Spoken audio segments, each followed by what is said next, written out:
Hello, good afternoon everybody. Thank you for joining our Taylor Wessing webinar on Regulatory Roundup. This is Charlotte Hill here, and I lead the Financial Services Regulation Group at Taylor Wessing. In these rather odd times, we know that it's quite difficult for people to keep up with all the many things that are nevertheless coming out from the regulator. So we thought that a regulatory roundup would be very well received, and as we've got a lot of people signed up for it, it seems we were right in that assumption. We're therefore going to provide a roundup of a variety of different matters. Some of these are COVID-19 related, some are not. We're going to be talking first of all about business interruption insurance, and my colleague Daniel Hirschfield, who is also the speaker for this afternoon. Daniel will be talking to you about business interruption insurance. I'll be talking to you about the Digital Sandbox and the FCA's plans to accelerate the Digital Sandbox pilot scheme in order to support firms in view of the COVID-19 pandemic. Then over to Daniel again for the Corporate Insolvency and Governance Bill. I'll be talking to you on the safeguarding of customers' funds. Something from Daniel on the Regulatory Initiatives Grid, which is an extremely important development. And I'll be finishing with a piece on the guide to integrating climate-related and environmental risks into Prudential supervision, which has come out from an organisation called the Network for Greening the Financial System. And I thought that that would be something that maybe people wouldn't have seen. It's interesting, and I thought people might not have seen it quite so readily as some of the other things. So without further ado, I will hand over to Daniel on business interruption insurance. Thank you very much, Charlotte, and good afternoon, everybody. So to begin our potpourri of topics for this roundup, we've decided to have a look at business interruption insurance.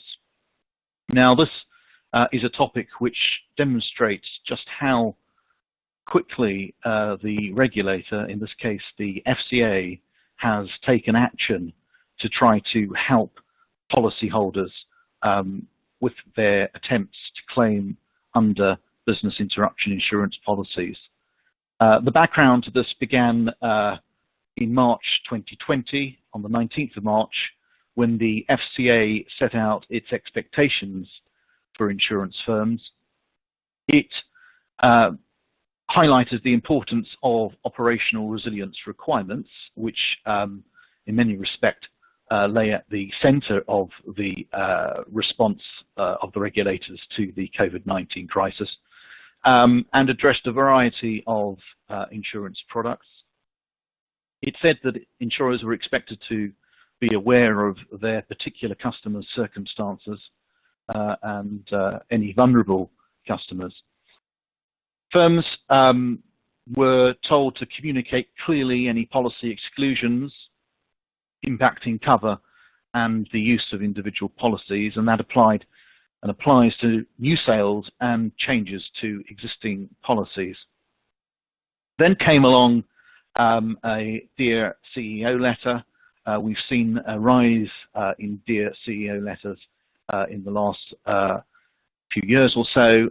This was sent to chief execs of insurance firms.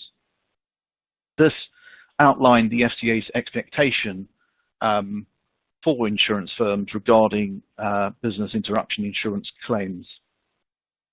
The letter said that they needed to assess and settle claims quickly, and pointed to the Financial Ombudsman Service as a means of providing faster decisions for disputes than the court process.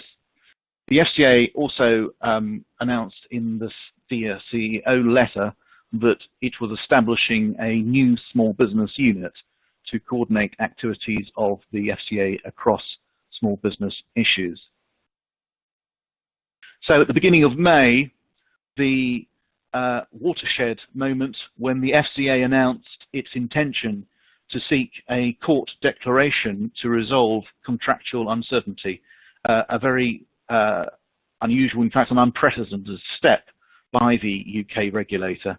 The idea of this court declaration or test case is designed to resolve a selected number of key issues causing uncertainty as soon as possible.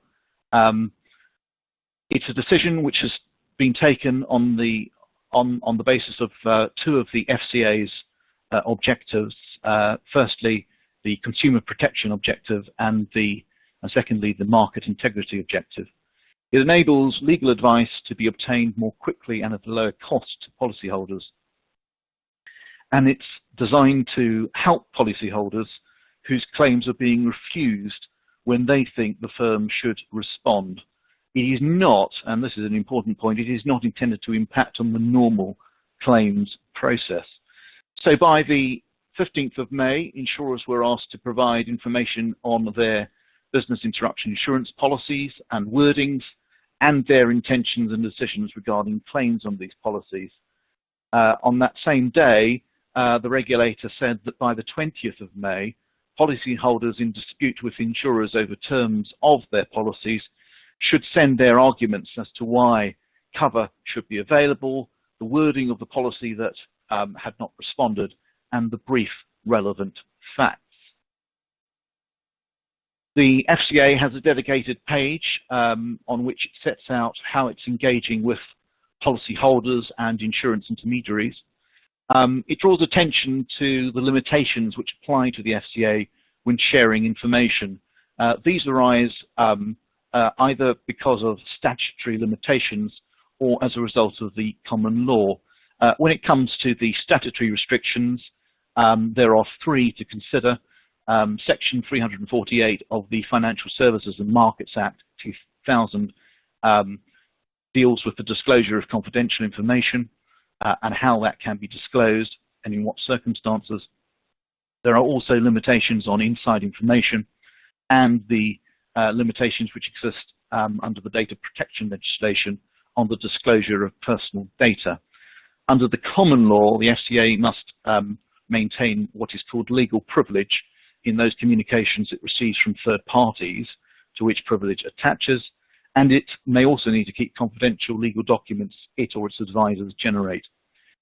That being said, the FCA can release documents which are not subject to these limitations or which have been made available to the public, and it says quite clearly, and it is its intention, to engage with policyholders as far as possible. So bringing things up to date, on the 1st of June, that is on Monday, the FCA announced that it had identified a representative sample of policy wordings to be examined in the test case.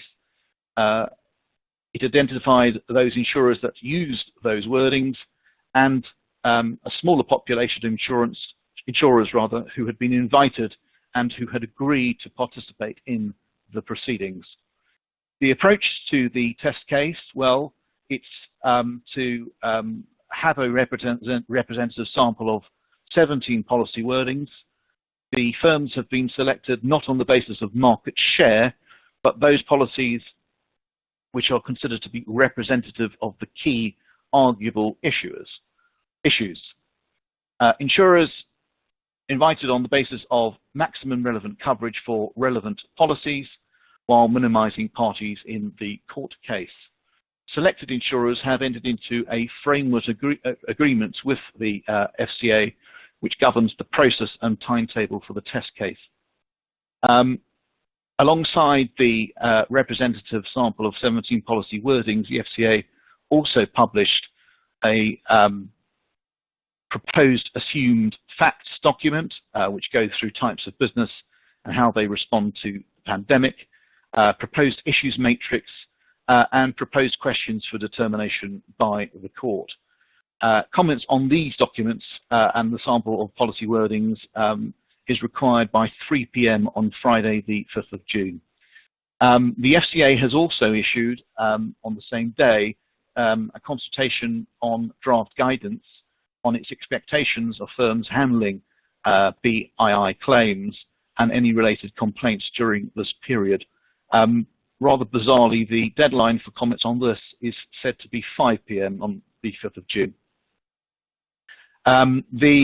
For those who are interested, the court process which is going to be adopted here, or at least which the FCA intends to use, is called the Financial Markets Test Case Scheme. The expected timetable is set out on the slide, and you can see that the hearing is expected to take place in the second half of July.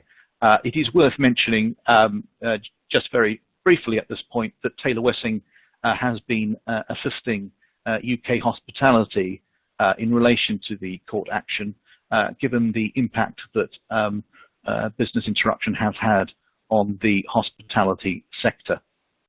We move on now to the Digital Sandbox. And Charlotte.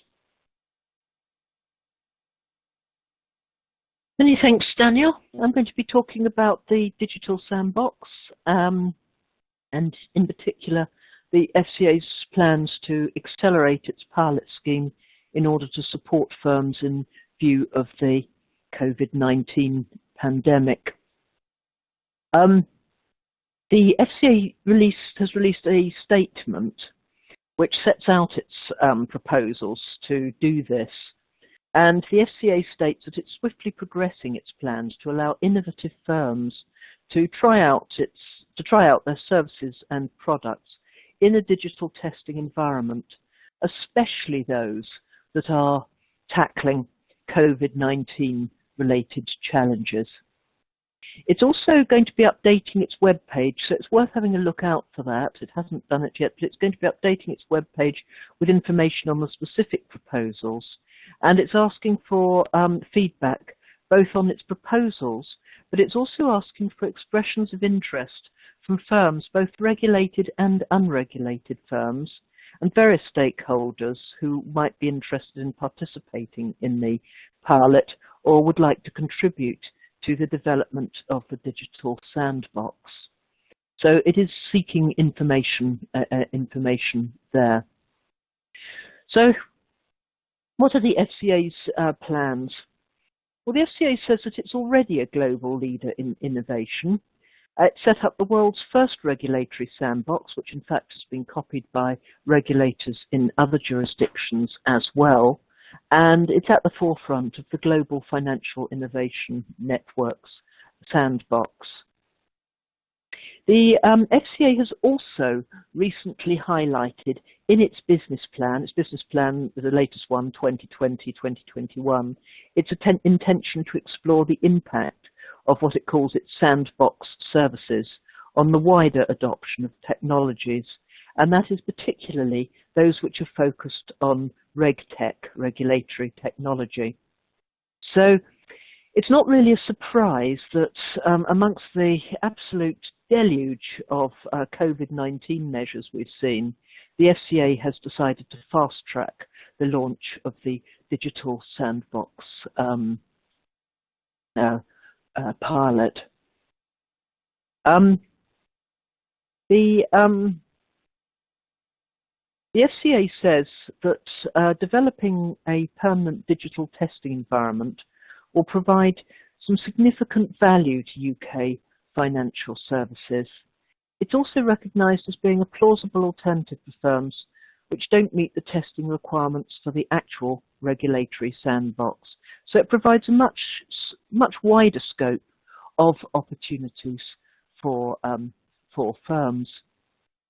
So how is this actually going to work? It's got a number of features which the FCA has highlighted in its paper. So the FCA says that these features are foundations of its digital sandbox. Access to high quality data assets, so that's accessing synthetic or anonymized data sets in order to enable testing and validation of technology solutions. Another feature is a regulatory call to action, which is enabling identification of areas of regulatory interest which can increase innovation or issue-specific challenges. Another feature is a collaboration platform, facilitating a diversity of thinking, sharing learning, and fostering an ecosystem around solving complex industry-wide challenges. We've also got an observation deck, an observation of in-flight testing to inform policy thinking in a safeguarded environment. You can hear the FCA speaking there. That's very much in FCA speak, I think. Another feature is the application programming interface, known as the API, or the vendor marketplace, an environment for fintechs, financial technology, regtech, regulatory technology, and other vendors to list their solutions and APIs, application programming interfaces, in order to encourage greater interoperability and foster a thriving ecosystem. And finally, one of the features that they mention is access to regulatory support. And so they'll be helping there with the development of testing plans, providing signposting to relevant regulations, sort of informal chats with people and steering them in the right direction, or providing just general support in understanding the wider regulatory environment or understanding the authorization process. The FCA confirms that the effectiveness of the relevant features and tools will be tested via the pilot in order to support firms developing specific use cases, and they say that that's going to shape their thinking going forward. So the next steps for this, the FCA, as I say, is going to be updating its website with details of the Digital Sandbox features, with specific proposals for launching the COVID-19 pilot. As I mentioned at the beginning, they're intending to develop that pilot in collaboration with the financial services industry, regulated firms, unregulated firms, and other stakeholders. So those sort of people are being invited to contribute to the pilot and to provide feedback on the proposals. So just about everybody, whether you're regulated or not, is invited to get involved with that. So I think that'd be quite an interesting thing to do. Applications to be part of the sandbox are being accepted from summer 2020, so now. And if you're interested, there's an address on the FCA's website to email them in order to express interest or to find out further information. I think this is you know, a very good development. It's really to be welcomed. It's really going to expedite the development of solutions to problems caused by the pandemic. And actually, the crisis is providing an opportunity for the FCA to create an appropriate and effective digital testing framework, while also actually thinking about what the FCA's role is going to be within that going forward, and setting up a platform that will look across jurisdictions, not just at the UK, and ensuring that the FCA is once again actually at the forefront of developments. So I think it's going to be really, really interesting to see how these proposals are going to develop and how innovative firms are going to actually input into that and to help in providing solutions to the challenges that have been thrown up by the current pandemic. So I'll hand over again to Daniel now for an update on the Corporate Insolvency and Governance Bill. Thank you very much, Charlotte. You may have heard yesterday that unfortunately the Business Secretary, Alex Sharma, had been tested for coronavirus and was self-isolating at home after struggling to deliver a speech at the dispatch box yesterday, and he was seen to be wiping his brow with a handkerchief. Well, what was he talking about? He was talking about the Corporate Insolvency and Governance Bill 2020. The bill was published on the 20th of May, and it's divided into two broad categories. Firstly, temporary provisions which have been brought about by the COVID-19 pandemic, and secondly, permanent provisions which will result in fundamental changes to the UK insolvency regime.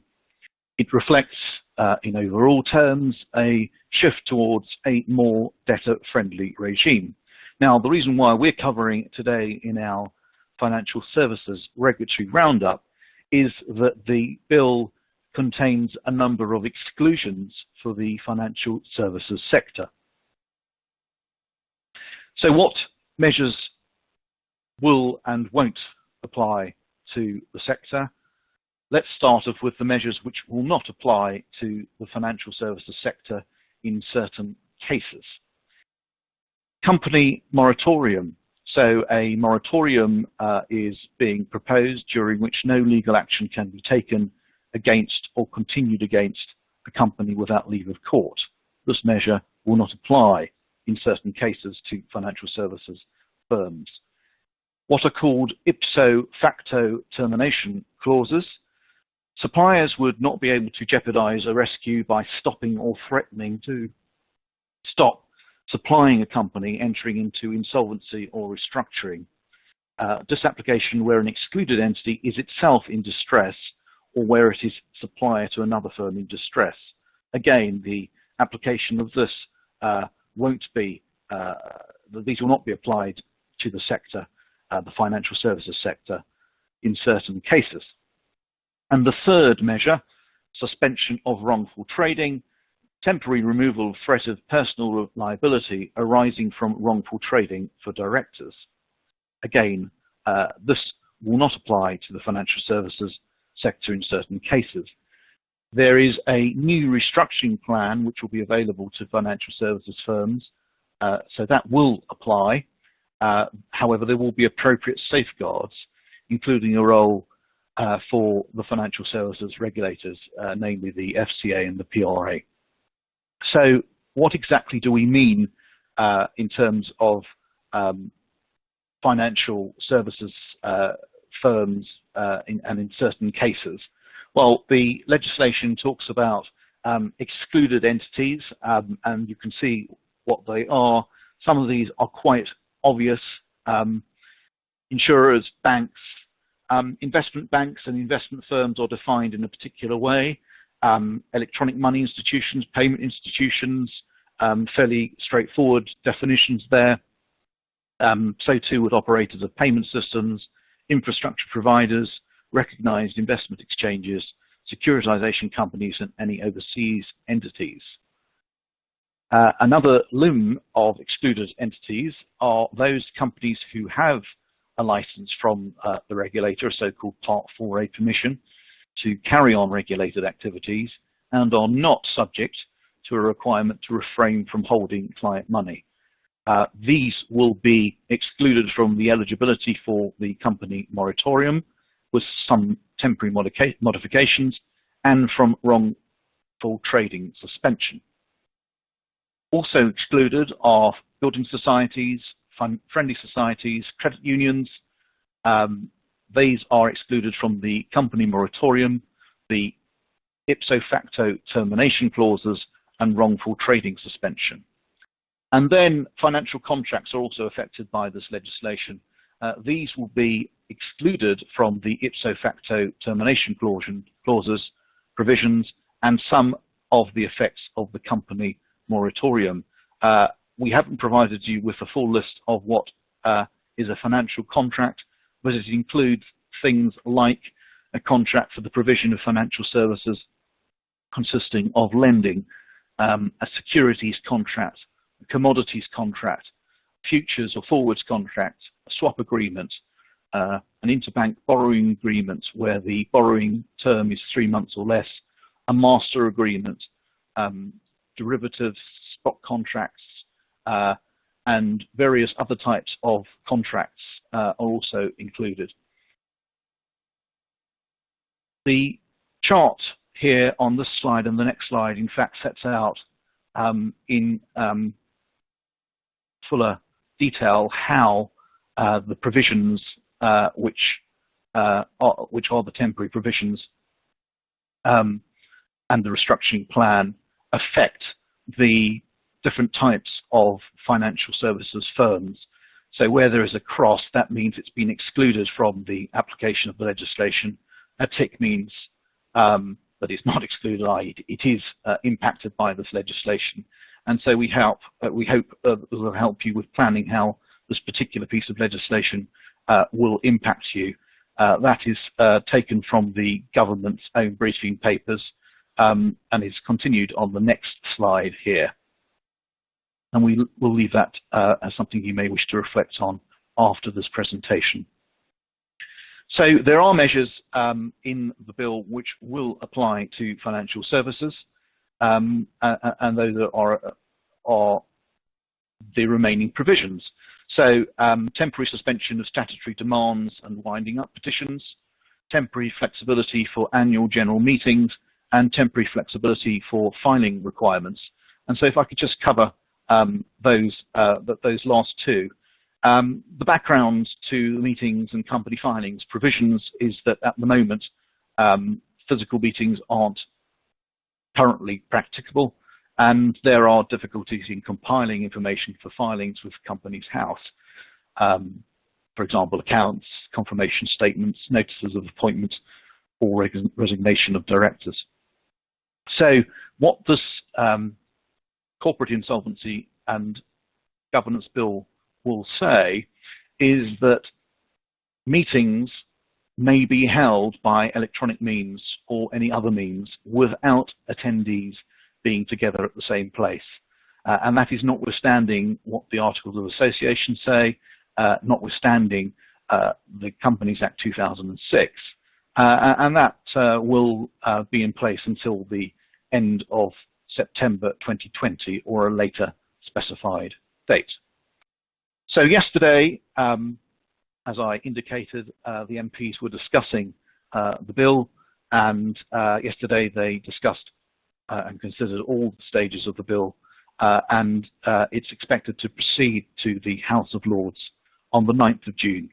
That's next week. Charlotte.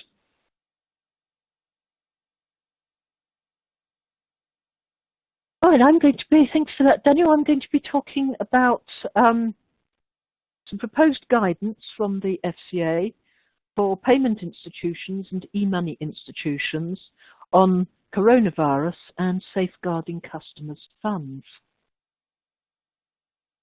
This is a very short consultation.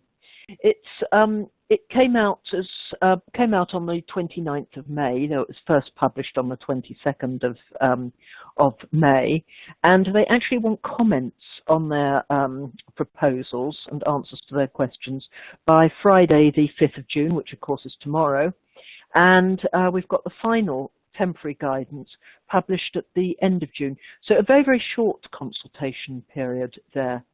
Though I say a short consultation, but it's a short consultation period. The paper itself is about 30 pages long. The consultation paper proposes additional temporary guidance to strengthen the approach of payments institutions and electronic money institutions in relation to safeguarding and prudential risk management in view of the current pandemic. The FCA says in the consultation, and it also says it in its related press release, that in line with its latest business plan, 2020-2021, that it's a priority area for the FCA, the payment sector is a priority area, and the consultation is part of ongoing work to ensure that payment firms are adequately protecting customers' funds.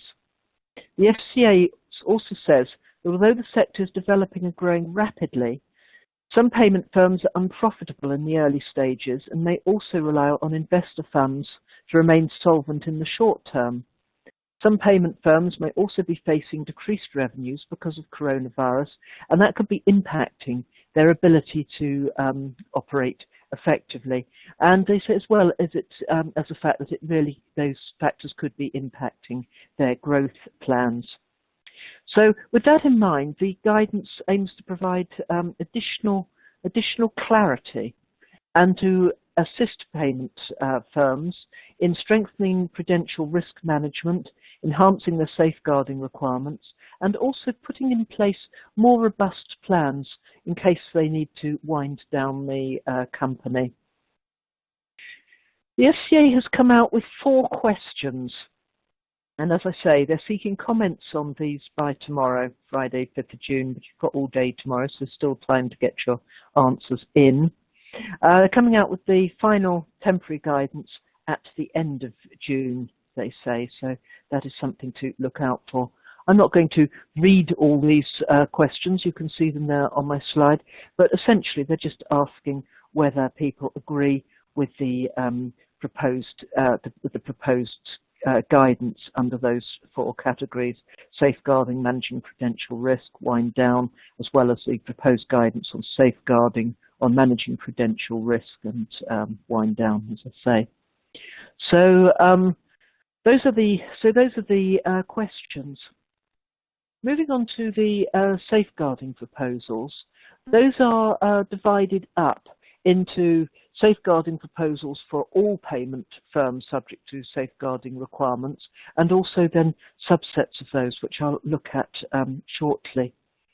So first of all, you've got keeping records and accounts and making reconciliations. The FCA points out that authorised payment institutions are required to safeguard what are called relevant funds. And relevant funds, just to tell you what those are for these purposes, are sums received from or for the benefit of a payment service user for the execution of a payment transaction, and also sums received from a payment service provider for the execution of a payment transaction on behalf of a payment service user. For electronic money institutions, there's also a similar safeguarding obligation, but relevant funds in that case means funds that have been received in exchange for e-money that has been issued. So the FCA's guidance says that payment firms are subject to the safeguarding requirements need to keep sufficient records and accounts in order to enable them to identify what relevant funds they hold at any time and without delay. The records should enable them and any third party to distinguish relevant funds from their own money and also relevant funds held for one customer against those held for another. In addressing the potential for discrepancies, so a good example of that, it may be where relevant funds are held in a currency different to that of the payment transaction. The reconciliation should be carried out as often as possible and in any event no less than once per business day. The payment institutions are expected to notify the FCA, and that notification must be in writing where they're unable to comply with the requirements, or they're unable to resolve the reconciliation discrepancies.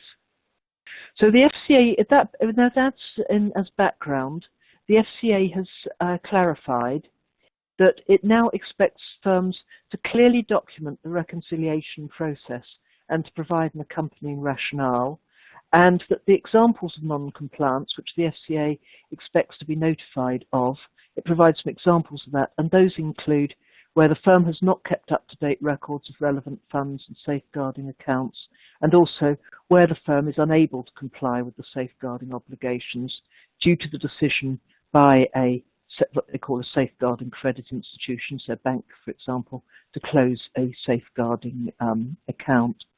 Something that really springs out from all this is very much the similarity to the already existing client money, client assets requirements, and those of you subject to this will find this actually quite familiar.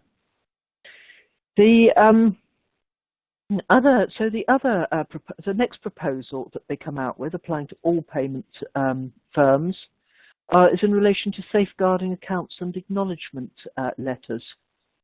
They say that now the safeguarding account must be named in a way that actually shows and identifies that it is actually a safeguarding account, and that they need an acknowledgement from the credit institution, so the bank or a custodian, that it has, I've put now right on my slide, it should say no right, I checked these really carefully as well, there's no right to the assets or funds in the safeguarding account. So no right to them, no recourse against them, no right over the relevant funds or the assets. Again, entirely similar to the acknowledgement letters in the client assets regime. So the FCA has clarified in this paper that in its view, e-money holders and payment service users implicitly have a beneficial interest in the funds in any safeguarding account. The safeguarding account name should include the word safeguarding or client. If you can't do that, a letter from the relevant bank or custodian has to confirm the relevant, the appropriate designation. If you're a payment firm, you must ask safeguarding banks or custodians to sign an acknowledgement letter. So we're really seeing there, again, a similarity to the client assets regime, and the FCA has provided a form in which that is required. If that's for some reason not possible, the payment firm has to be able to demonstrate that the credit institution or custodian has no interest in, recourse against, or right over the relevant funds or assets in the safeguarding account. So that's going to be quite difficult in practice. So in practice, I think an acknowledgement letter is going to be required. The other proposal is in relation to selecting and appointing and reviewing third parties. A requirement to exercise due skill, care and diligence when appointing and reviewing banks, custodians and insurers. And there's clarification now that payment firms, subject to the requirements, should carry out such reviews, they say, as often as appropriate, whenever they believe that anything affecting an appointment has materially changed, such as, for example, a good example of that would be a credit downgrade, and in any event, at least once a year. So again, we've got a similarity to the client assets regime. Another proposal is in relation to unallocated funds. So the FCA says that in some cases, payment firms may not be able to identify the customer entitled to the funds that it's received, and so it would be unable to issue e-money or provide a payment service accordingly. And that could happen where, for example, funds are received with an incorrect unique identifier, such as an account name or number. So they've clarified that unidentified funds are not relevant funds and should still be protected. Such unidentified funds need to be placed in a separate account, and the firm should try to identify the customers to whom the funds belong.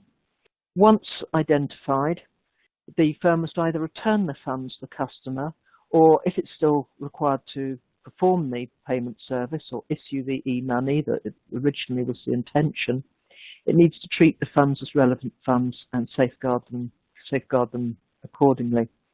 In relation to an e-money institution, if they issue e-money on low-value prepaid gift cards, the funds received from customers should be considered relevant funds, even if the identity of the ultimate card holder is not known.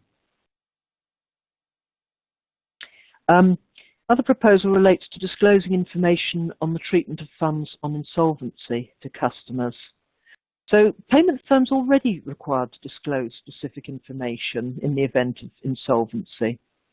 But the FCA is concerned that payment firms must be careful not to give customers misleading information or misleading impressions about how much protection they'll actually get from the safeguarding requirements, both in respect to the services to which safeguarding applies or by any suggestion that the claims of customers would be paid in priority to the costs of distributing the safeguarded funds.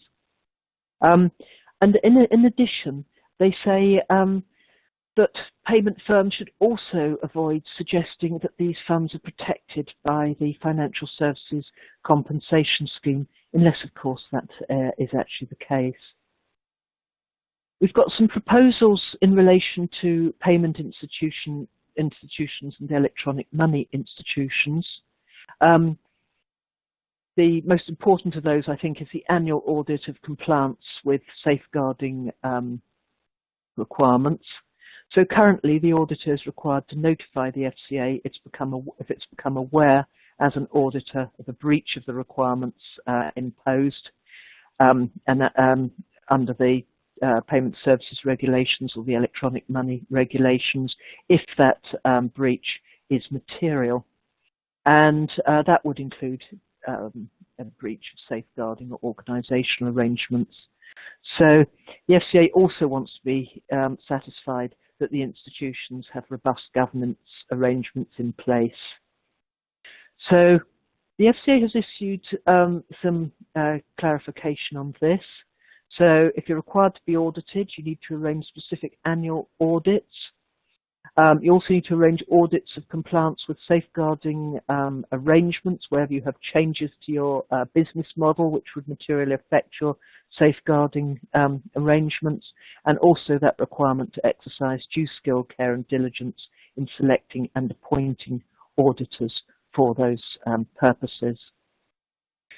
They've put in place, the FCA has put in place some proposals for small payment institutions and small electronic money institutions only.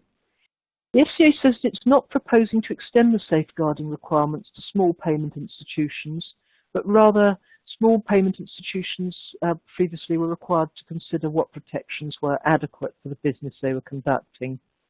But the FCA is now proposing that small payment institutions should keep a record of funds received from customers and any accounts into which those funds are paid, and there is an opportunity to opt into the safeguarding requirements if that institution wishes. There's some proposals for electronic money institutions only. Clarity on when the safeguarding obligation starts, which is when the safeguarding obligation will start when the funds are actually credited to that the electronic money institution's payment account, or when those funds are otherwise made available to the firm. There's some prudential risk management proposals which I'm not proposing to go through in any detail because in the paper they do become very, very detailed. But they relate to capital adequacy and accurately calculating the firm's capital requirements and resources on an ongoing basis, and also reducing exposure to intragroup risk, liquidity and capital stress testing, and the FCA confirming that payment firms need to carry out liquidity and capital stress testing in order to analyse their exposure to severe business disruptions and to assess the impact of that. Risk management arrangements, expecting firms to consider their own liquid resources and available funding and ability to meet their liabilities as they fall due. And also wind down plans. So payment firms must now also have a wind down plan, as indeed banks and other regulated firms are required to do. And that's, of course, is in order to manage liquidity and resolution risks. The wind down plan, they give some guidance on what the wind down plan should look like, and it should consider solvent and an insolvent scenario, and they give a list of things that should address. So we've got some next steps. Again, this is one where the comments are sought by tomorrow, by Friday the 5th of June. You can make those comments by email. After the consultation, the FCA is going to be publishing a Dear CEO letter to CEOs of payment firms, including the guidance as amended, assuming they do amend it given the consultation responses. The FCA is also proposing to conduct a full consultation later this year on changes to its approach document, and that's likely to include a proposal to incorporate the proposed guidance into the FCA's approach document. But this temporary guidance is going to remain in place until that's done, following the full consultation. So that's all I'm going to say about that. But I think this is really driven by the fact that there's been quite a few payment firms entering into insolvency processes, actually in the later part of 2019. And I think they've also had a lot of concerns arising as part of their review of safeguarding arrangements, which were carried out at the beginning of last year. And of course, with the current pandemic, that's really added fuel to the fire up there. So I think they're really bringing payment services firms, which currently come under another regime, into the main regime for that. So I'll hand over to Daniel here for some words on the regulatory initiatives grid. Thank you very much, Charlotte. So just very quickly to recap, we've discussed so far business interruption insurance, the Digital Sandbox, the Corporate Insolvency and Governance Bill, and the safeguarding of customers' funds. So many different challenges and requirements which firms are facing, and it is always a challenge to keep on top of those things. Hence, the regulatory initiatives grid.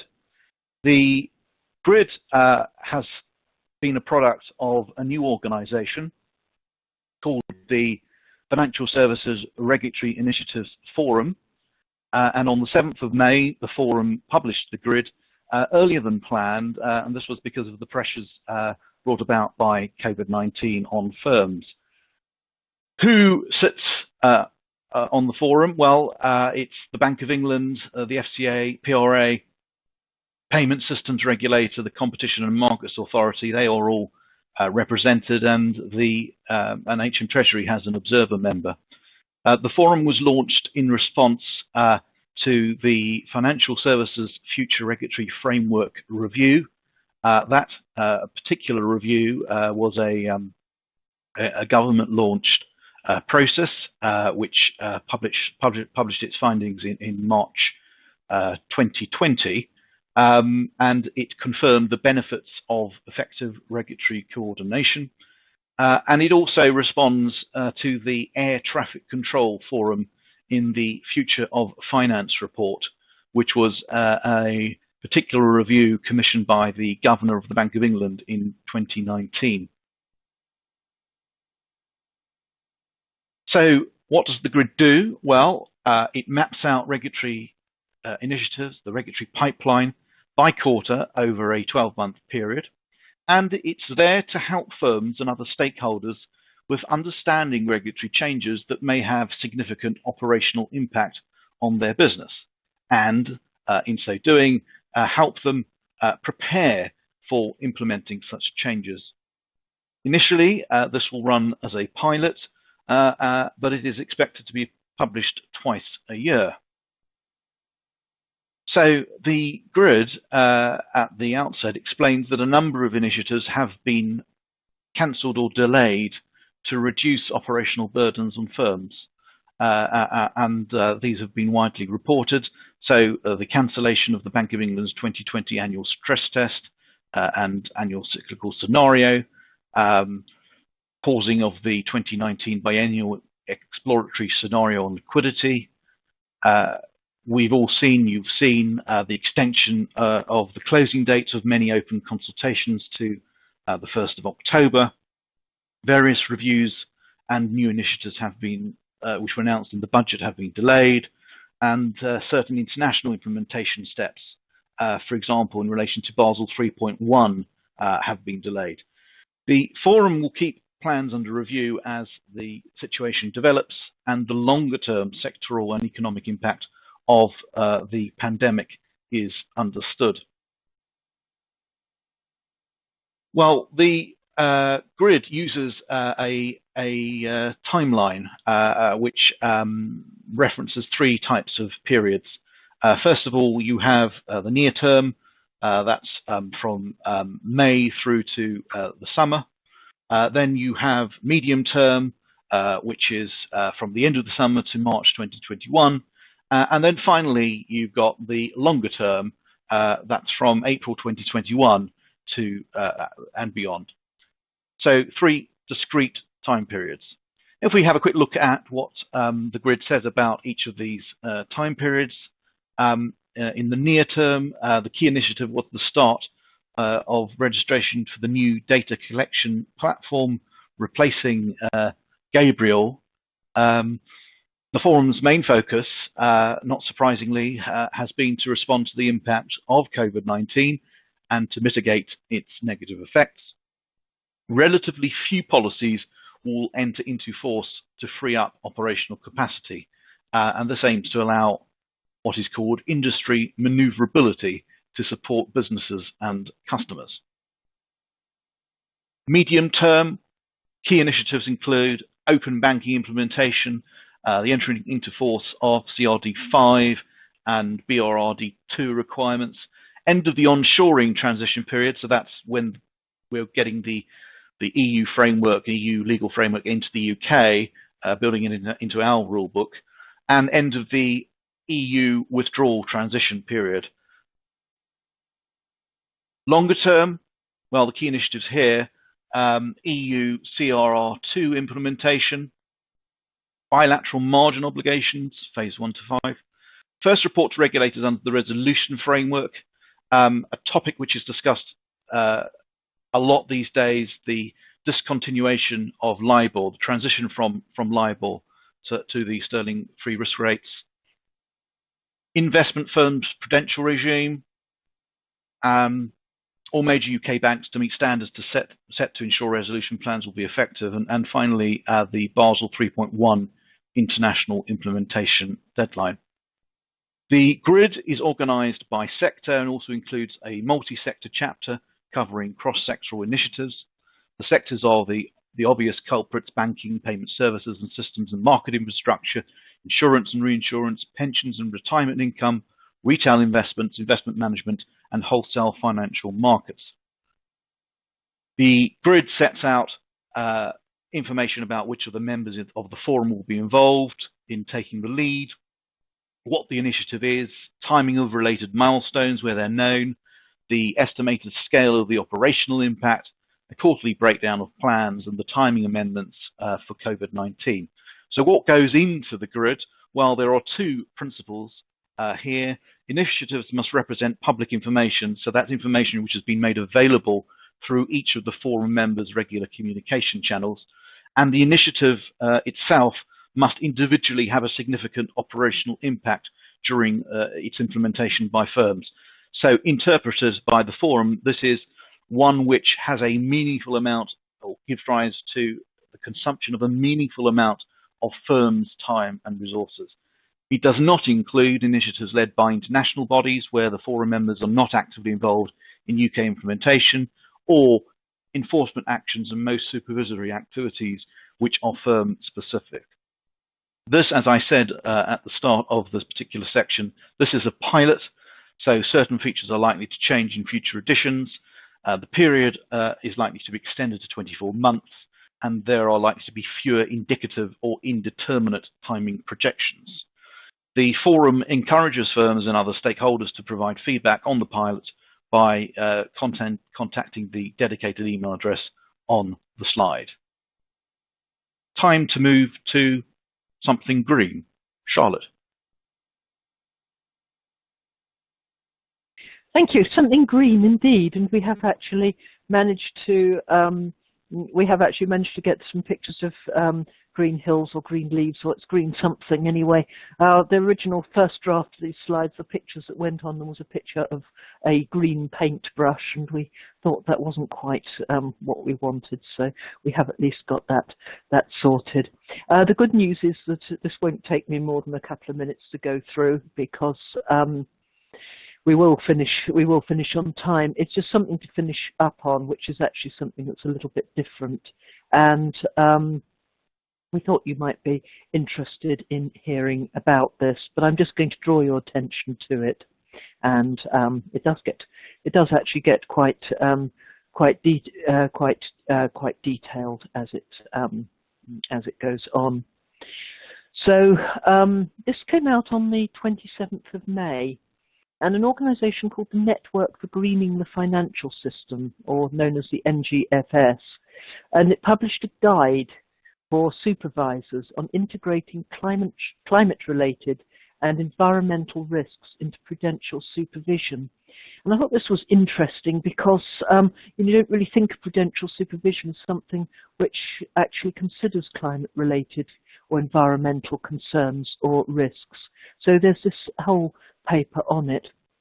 And in this guide, the NGFS is considering how best to integrate climate-related and environmental risks into supervisors' work, and it has a particular focus on the banking and insurance sectors. Amongst other things, there's a lot of material there, and it's actually an interesting read.